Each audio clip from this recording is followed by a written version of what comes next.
Thanks for being here. Subscribe to Cheating Stories Best, so you don't miss new stories. Now you will listen to a story about the selfishness of relatives who wanted to use a married couple for their own purposes. We are about to find out what happened. I was horrified by the thought that if she participated in what this family had concocted, I would become a single father.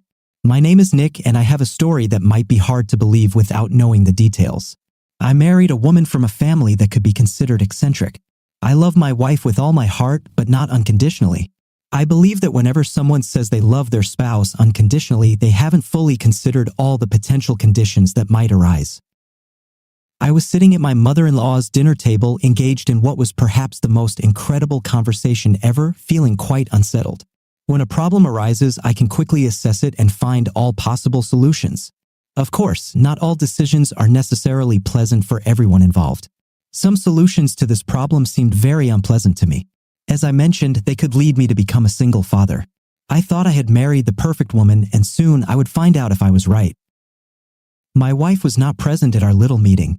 She would arrive soon, and then everything would be decided one way or another. I sat there with my father-in-law, my mother-in-law, my sister-in-law, and her less-than-intelligent husband. Yes, technically, that makes him my brother-in-law, but I'd rather not admit it. My wife, Isabel, or Izzy, as I call her, and I have been married for 6 years. We were both 20 when we got married, having met at the company where we both worked. We hit it off immediately and got married a year later. We finish each other's sentences and thoughts, and we think alike politically, socially, and morally. However, the latter morality must now be tested. Isabel has an older sister, Gabriella, who is a wonderful woman and almost as perfect as Isabel, in my opinion. Gabby has only a couple of flaws. Firstly, she is madly in love with her husband, Ian, the aforementioned jerk, and secondly, she is a bit airhead and submissive to her parents and husband. She tries to please everyone, which often backfires. Izzy also has a younger sister, Elizabeth Lizzie, who is 18 years old and stunningly beautiful. A high school senior, she plans to attend college on the West Coast next fall. Ian, a Scottish immigrant, isn't a bad guy because of his heritage. I have many immigrant friends. What makes him difficult is his idiotic attitude. He always needs to be the most knowledgeable person in the room, an expert on everything discussed, and the best at everything, all as a result of his Scottish heritage. Personally, I think Ian has a huge inferiority complex. It's hard to believe he has such a bad attitude for no reason, or maybe he's just a jerk. When we first met, he immediately began to assert his superiority, casually drinking to prove that he was a better drinker. Gabby and Ian have been married for about 4 years. I know they've been trying to have a baby for about 2 years, but it hasn't happened yet. Although I dislike the guy, I wouldn't humiliate him over the fact that my wife and I already have children. I have been blessed with 2 sons so far, and I know how devastated I would be if I couldn't have children. Despite my feelings, my family likes him, and I don't want to upset them too much. Izzy's parents, Diego and Susan, are very nice people, though somewhat odd. I know they love me and adore their grandchildren. They keep hinting that we should have more children. Their hints are more like direct questions about when we will give them more grandchildren. That's pretty much all you need to know about the family dynamics as they relate to our current problem. One morning, Susan called us at home, asking us to come over at noon, if possible, without the children. This request was shocking in itself. Hey, Nick, what's the matter? Honey, I'm in the office. Mom just called. She wants to know if we can come at noon. What's strange is that she doesn't want us to bring the children, she said, entering the office. This is weird.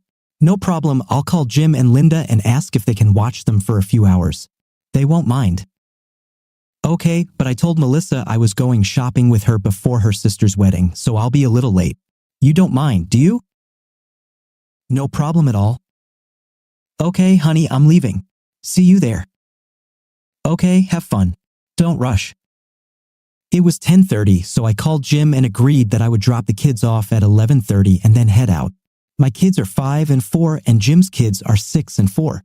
The 4 of us get along great, so we constantly trade back and forth when one of us needs it. 3 minutes to 12, I arrived at my mother-in-law's house. When I entered, the other 4 were sitting at the dining table, talking quietly. Lizzie wasn't there. Hey, Nick, Diego said. Take a seat. I sat at the far end of the table, Diego on the other, Susan on my left next to Diego, Ian on Diego's left opposite Susan, and Gabby next to Ian, just to my right. To my left was an empty seat where Izzy usually Saturday. It looks pretty ominous, I said. I hope everything is okay.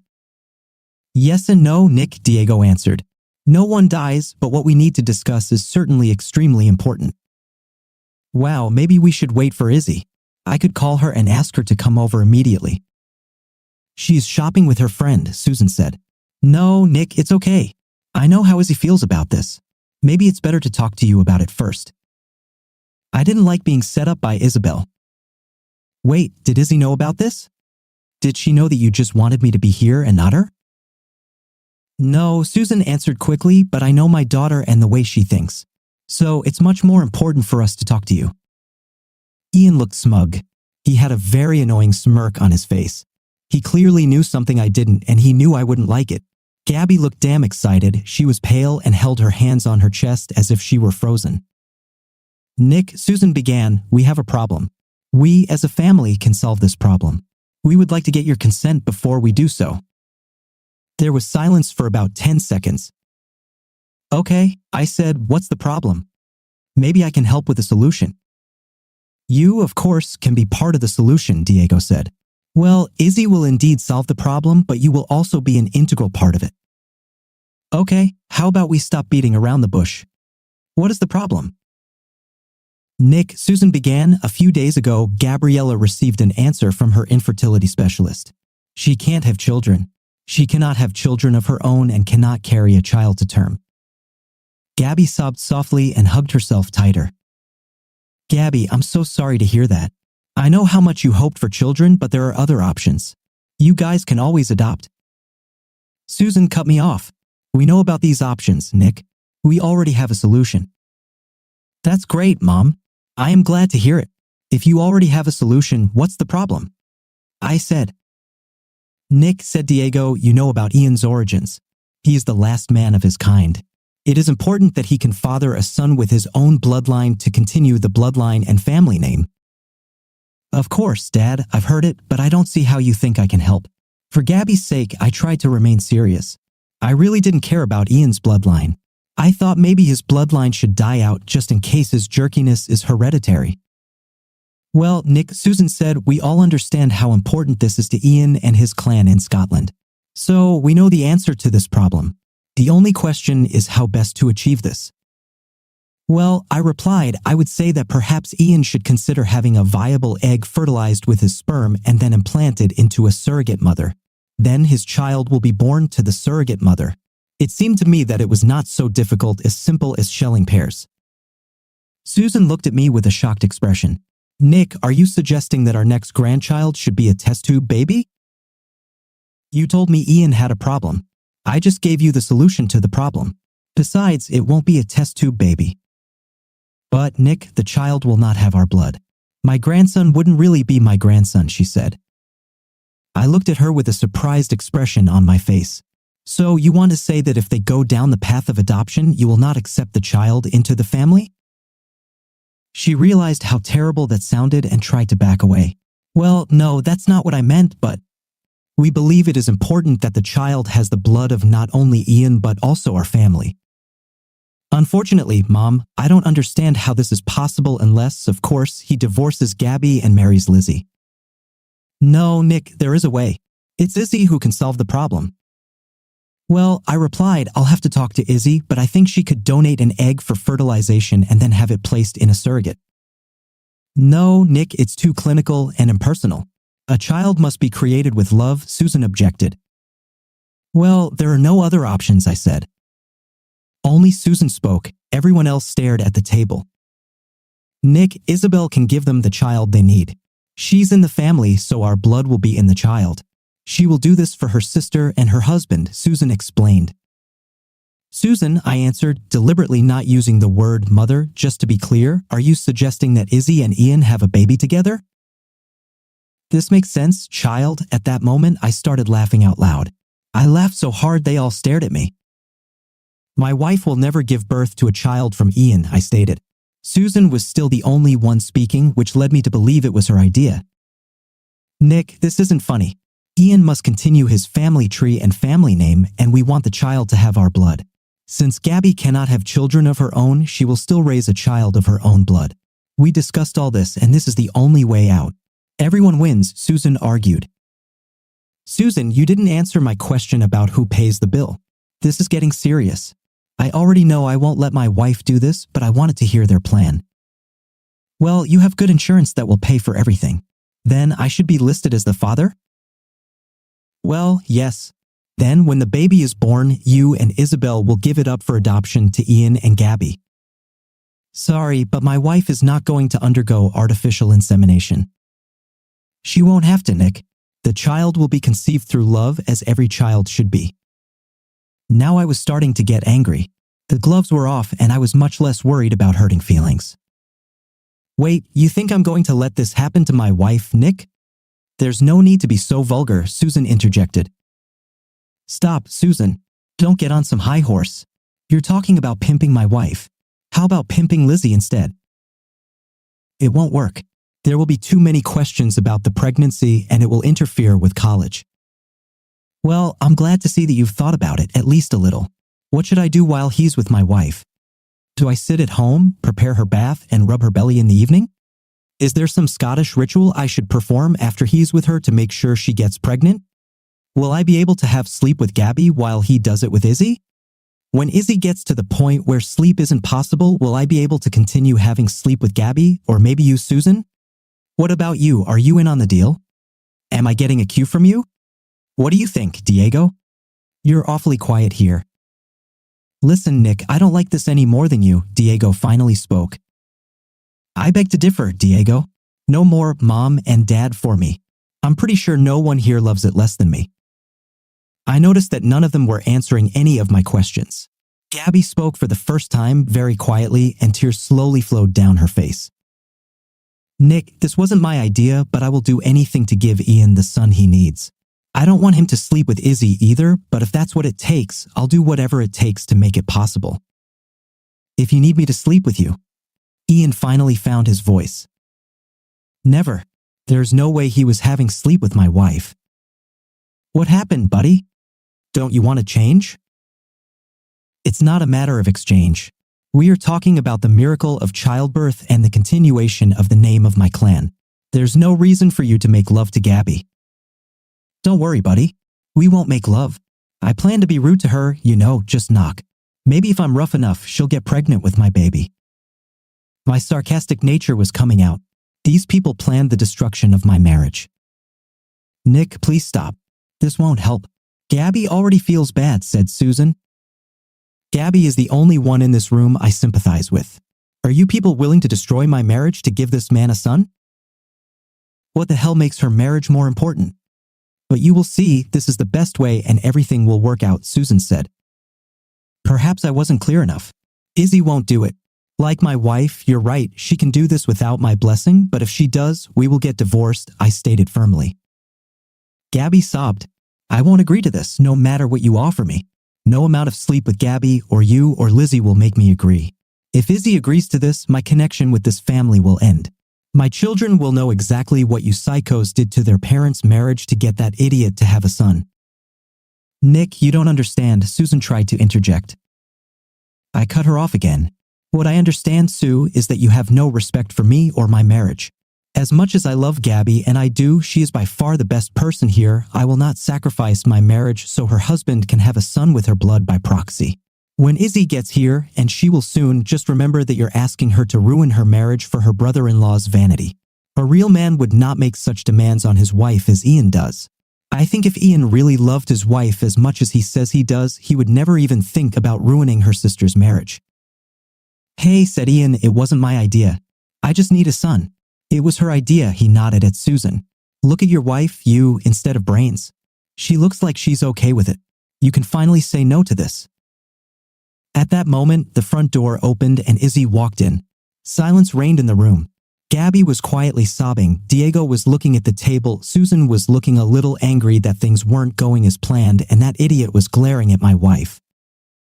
Izzy immediately approached Gabby and began to hug her. Gabby, what's wrong? Are you okay? She looked around the room, then stopped at me. Nick, what's going on? Everything is fine. What happened to my sister, Gabby? Everything will be fine, I said. Isabel, I said, please tell me you didn't have a hand in what's happening here.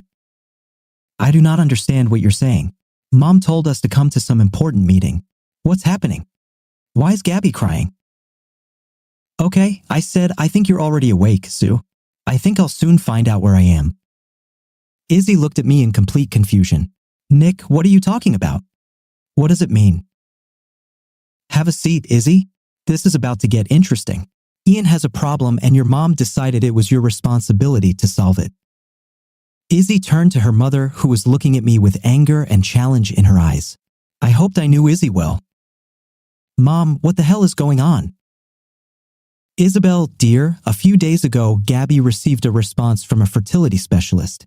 They told her that she and Ian would not be able to have a child. They said the chances of her being able to give birth were infinitesimal. This won't happen, Susan explained. Izzy looked at Gabby. Gabby, I'm so sorry. Although there must be other options. You can always adopt. Great minds, Izzy, I said. That's what I said. Isabel, this is not the solution we came up with, Susan interjected. Wow, hang in there, Susie, I said. Izzy had never heard me call her mother Susie, and she looked at me like I had two heads. Don't say we, Susie. I wasn't on that show. Isabel, you know what a dilemma Ian faces. He becomes the last man in his Scottish clan. We have a solution that will give Ian the son he needs so Gabby can raise a child with her blood in her will. Lizzie, carry the baby for them. This is quite radical. There are other options. Lizzie could have donated an egg which could have been fertilized and then transferred by a surrogate. Isabel, this has already been discussed. It won't work. The best option is you. Mom, I think Nick and I could talk about this. If Nick doesn't mind, I can donate some eggs. Isabel, dear, Nick has no right to vote. This concerns our family. Are you saying that Nick is not a member of our family? No, that's not what I meant. What I'm saying is that Gabby, your sister, needs your help.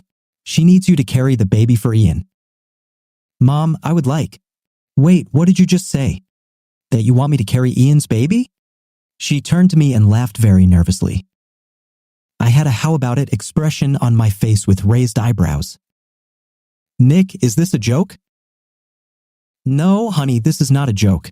Not only does your mother expect you to carry Ian's child, but she also believes that you should conceive the child the old-fashioned way. Izzy burst out laughing.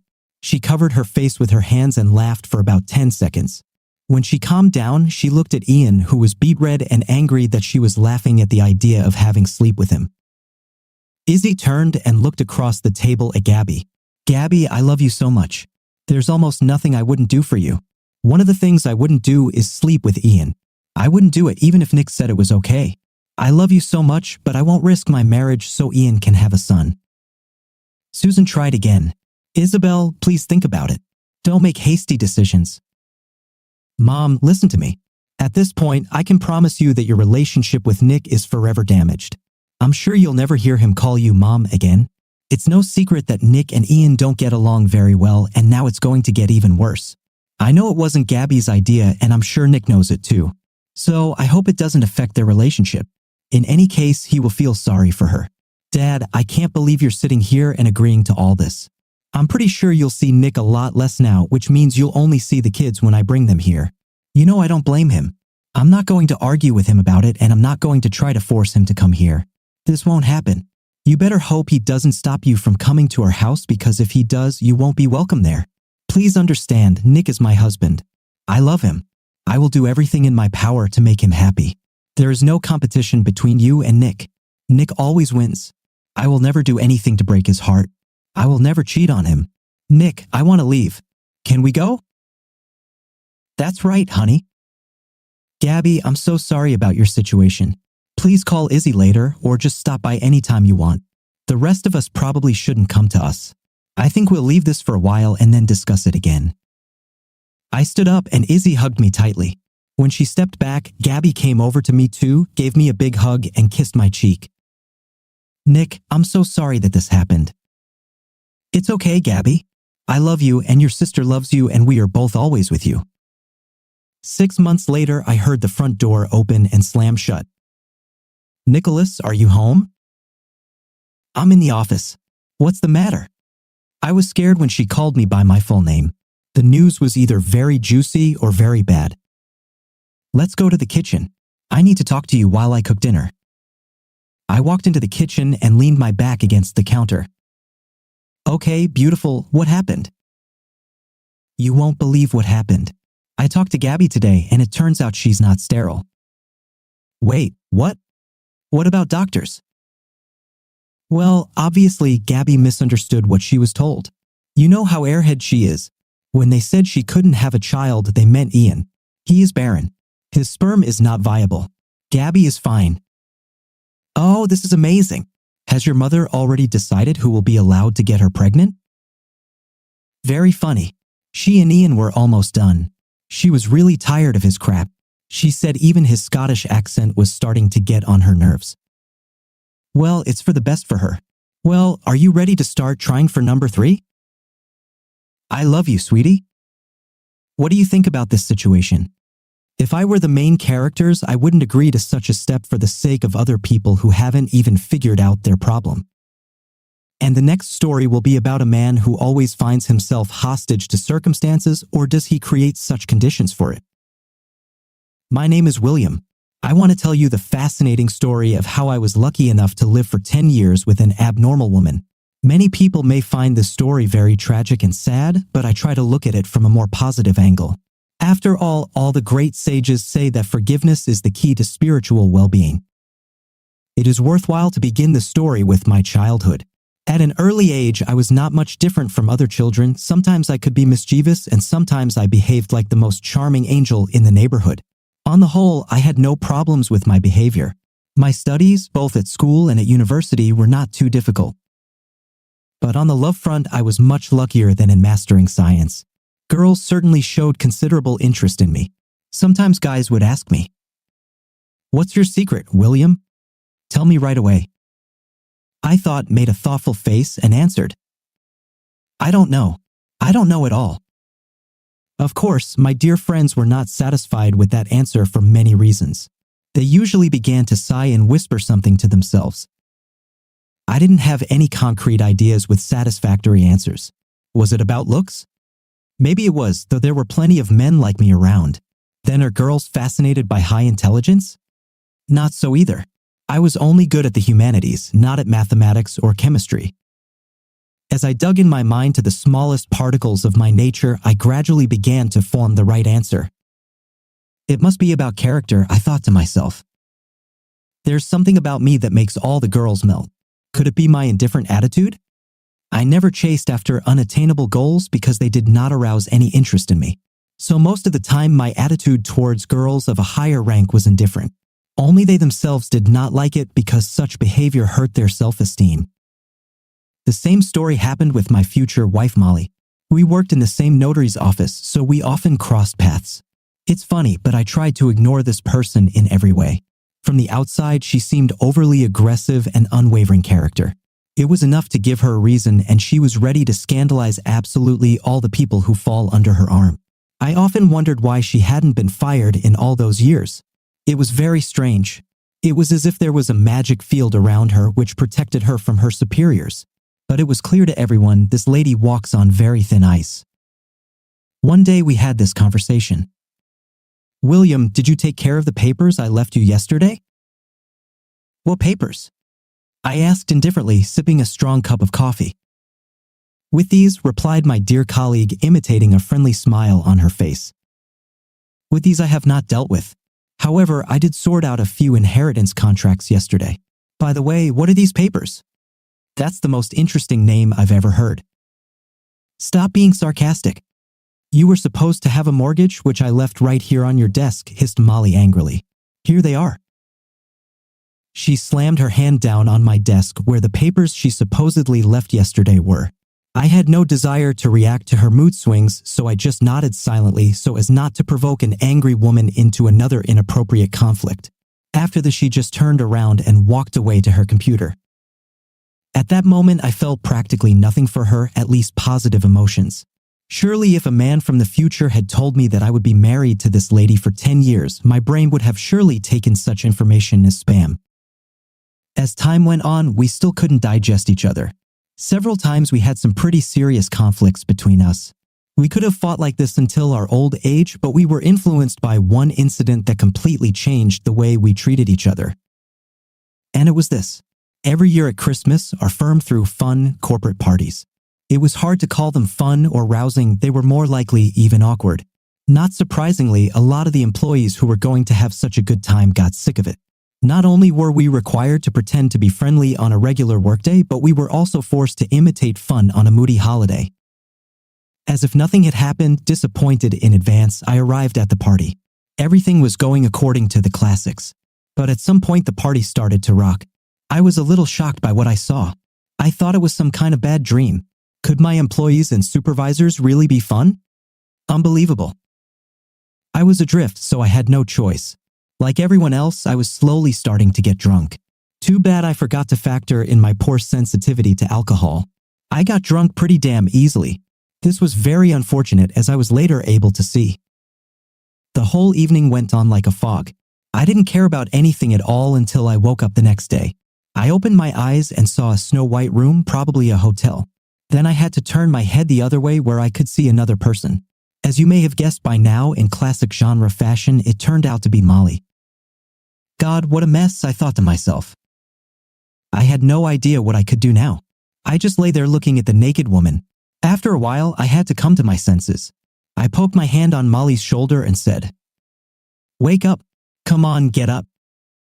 Silence. Worse, the woman started snoring. I couldn't take it anymore. "Hey, you bastard, wake up. Get up. Get the fuck up," I shouted. The poor frightened woman plopped down on the floor while I looked down casually. She looked surprised. "What are you shouting for?" Molly asked grudgingly. I didn't like the situation at all. I was at a disadvantage. It's scary to think what I might have done last night. That's why I decided to go with the old tried and true tactic. As they say, the best defense is a good offense. I exhaled and said, "Give me my clothes right now. Now." "You scandalized girl, you were out of line." I knew you had a lot of red flags in your character, but I couldn't think of it all, I shouted, waving my hand in different directions. "I will sue you for rape. Do you understand me?" Molly looked at me frightened. Strangely enough, she didn't say a word. Having the advantage in this situation, naked I went off in search of clothes. Fortunately, it didn't take me long. I quickly got dressed and ran out of the apartment. Molly grudgingly pulled on her pants as I closed the front door behind me. A little vacation time had begun. I had plenty of free time to think about the situation at hand. I'll be honest, within 5 minutes of leaving that apartment, my conscience was starting to tug at me. I had been completely wrong, and no matter how bad this woman was in my eyes, I had no right to humiliate her. I decided to apologize.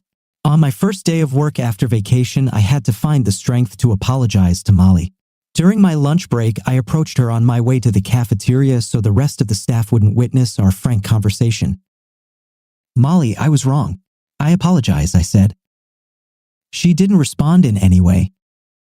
"I realize what I did was wrong to you. I wish I could make it up to you in some way, but you can't undo the past. I don't want to feel uncomfortable talking to you. So I'm sorry again." I stepped back about half a meter after I said that, and then I heard Molly's voice behind me. "Okay." I stopped. You could tell that my karma had been cleared.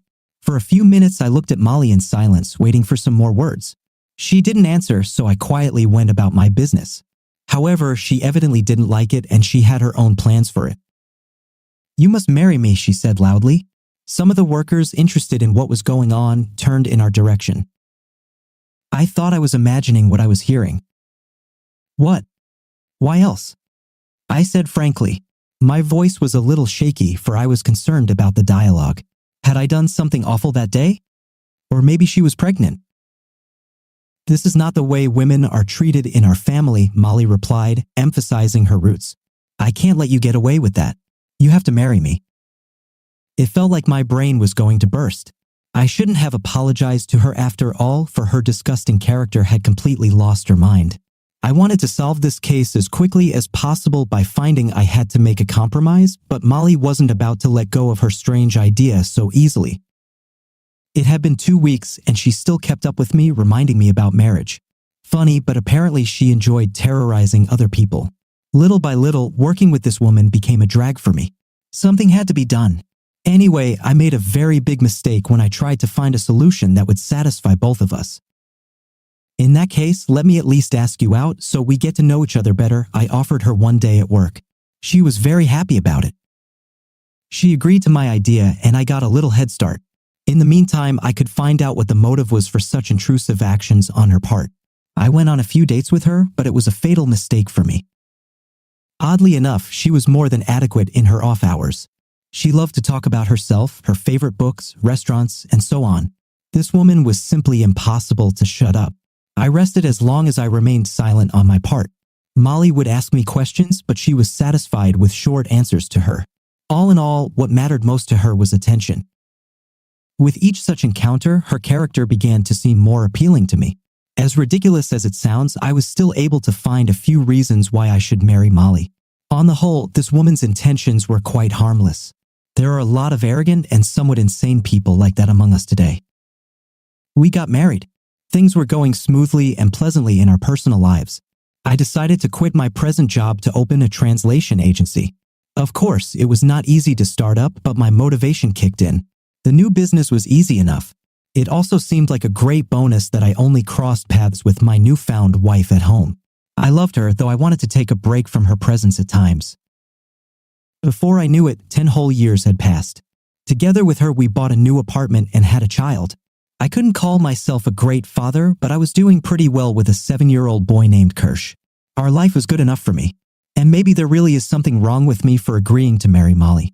These days, though, as I've been able to see, there are a lot of crazy people wandering around. My wife was among them. At some point in our life together, her mood changed dramatically for the worse.